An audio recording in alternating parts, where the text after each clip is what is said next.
Okay.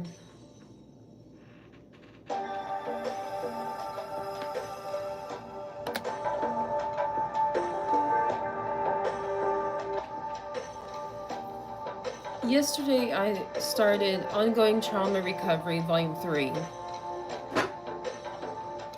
And I apparently made a mistake in my streaming, so it did not go live. So I'm going to read to you what I wrote yesterday. That's Volume 3 of the PTSD series. But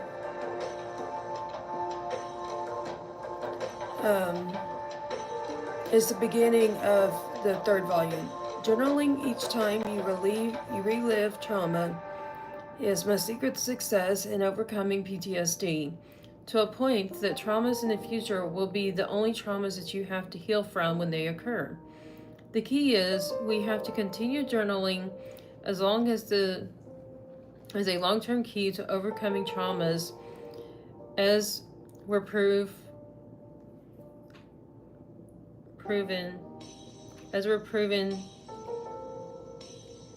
to them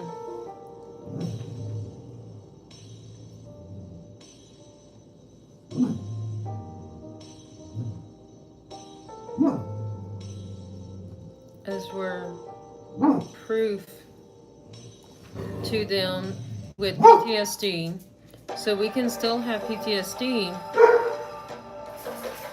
but only have the traumas of the future if you continue the process now to first recover from what I have experienced, which are my traumas that used to be pushed down in my subconscious before I start this process. At this point, anything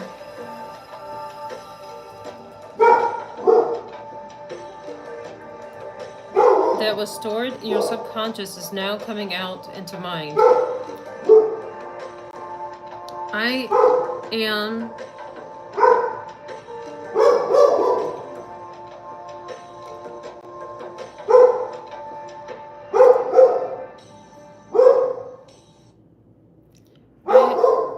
am experiencing it as coming as visual images in my mind throughout my day, whether I'm working or doing personal time, relaxing, or fun activities.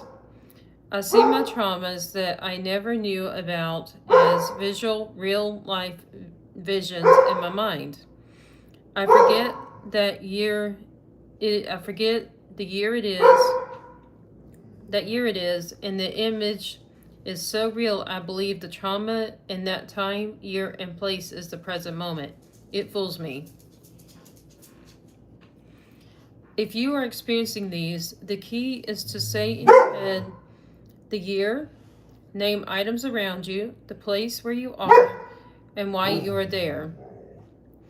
Then you should exit the visual image or video like playing through your head to the current moment and place. If you'll pardon me, I am pet sitting at the same time, so one dog is barking. But this is what I started on the Overcoming Trauma Recovery Volume 3. And I just tried starting this video, but I did it on a different platform and it didn't show my screen. So I'm going to continue writing on this now.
Okay, now I'm going to read to you what I've written today.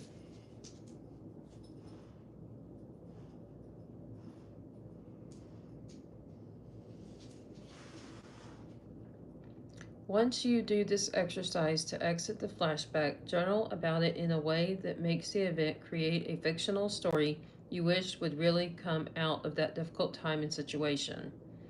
For example, I have been getting flashbacks to my last year in undergraduate studies when I lived at home with my dad, as we had an agreement for me to live there rent free as long as I stayed in college, and once I graduated, I would have time to land a job in my field that I studied before moving out or having to pay him rent. Well, in that time, my dad's wife became unstable mentally and would have times she yelled at me over the smallest things and always put more on my list of responsibilities than what was reasonable. We didn't know at the time, but it was a narcissist in her that was who she really was, but hid for so many years, love bombing my dad and me. These fits in the specific part of this house is still in my memory, so I am going to rewrite it in a way that I wish had happened, but does not have to be even close to the truth. However, this way I rewrite it will give me peace to go of it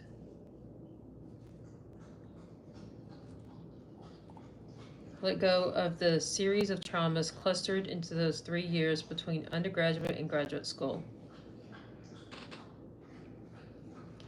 In my creative story,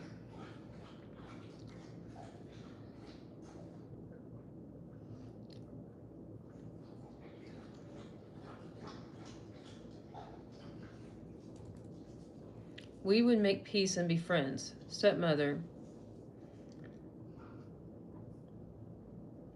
I wish you would get help and recover. You were a peaceful, wonderful mom to me when I was in high school and your dad was still around. I wish you would see someone about your grief of losing your dad and heal within. I believe it if you if you would heal within, your warm, welcoming heart would shine bright like the sun rays onto me to bring back nurture, love, and motherly teaching, like how you used to teach me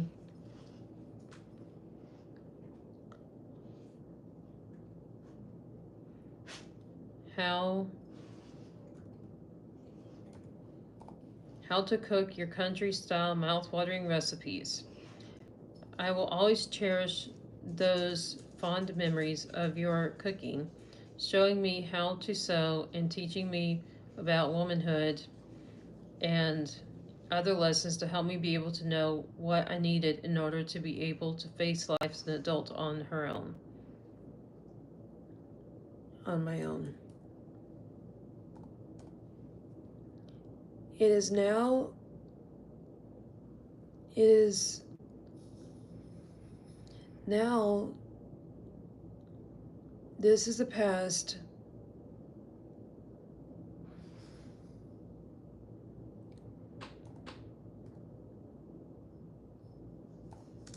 It is now, and this is the past, but it is the part I choose to hold close and remember you for, as it helped me in many more ways than you would ever know. In the above, I actually decided to come to peace with a loving letter to her that I meant but would never give her or say to her, because nowadays it would start a fight, and it served the purpose of creating a peaceful end that puts me at peace to let go of the years of and hundreds of traumas from that past time. So this is what I want to challenge you to do. When you're if you've been through all my other overcoming PTSD, and you went through the volume 2 where we were healing, and there was a lot of sleeping you did for like 12 or 16 hours a night for like at least a month. At least that's what it took me. maybe 8 weeks of sleeping anywhere from 12 to 14 or 15 hours a day because of the healing we did in volume 1 of overcoming PTSD. And that was a recovery where we were in all that sleeping and exhausted from our brains being worn out from holding on to all those traumas was when we let go of them, and our mind was finally able and ready to rest from all that trauma that gave us night terrors and other things before. So once you go through that, it was the bridge to overcoming PTSD to depression. Then you're ready for this where all those things that were tucked away in your subconscious will start to come to light. As I gave in the first reading I did earlier in this video, that was from yesterday's writing that I didn't get to put online, but in that I revealed how we are now having subconscious things that were subconscious and we didn't know about coming up because we got rid of the top layer. So now we're at the bottom layer of traumas within our brain, metaphorically speaking. And so these ones that were tucked away in our subconscious that were the bottom layer are now rising to the top layer for us to be aware of them. So we need to keep on this same process of journaling to rewrite our stories the way we wish it would end, or we wish would have been the truth, even though it's not. It doesn't have to be at all close to the truth. But this is the next step. After you've gone through the other two processes I taught you, this is the next one. And this is the first 2 days written in one video of Ongoing Trauma Recovery, Volume 3.